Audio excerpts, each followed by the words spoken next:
In this video, you'll learn how to debug code using Claude Code. This guide explains how to set up your project folder, start Claude, provide debugging instructions, and review the fixes Claude suggests. Begin by opening PowerShell on your computer. You can do this by searching for PowerShell in your Start menu and selecting it from the results. Once PowerShell is open, navigate to your project folder by typing zkc path to your project.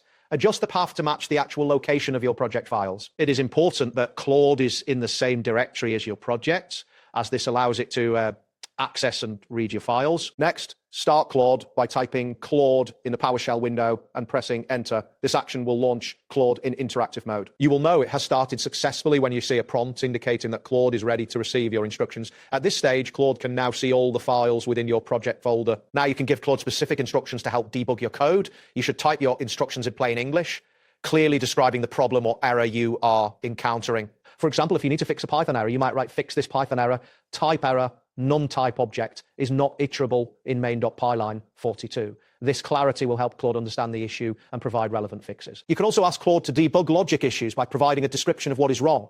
An example instruction could be, find why my go function calculate total return 0 instead of the sum. Additionally, if you need to add logging for debugging purposes, you could instruct Claude by saying, add logging to all functions in main.java to track variable values.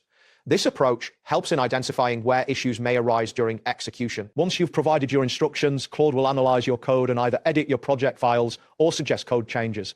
After Claude presents its fixes, it is crucial to review the changes made. Ensure that the code works as expected after the modifications, verify that any errors you encountered are resolved, and check that variable names and the overall structure of your code remain intact. And that completes the process. Thanks for following along. See you next time.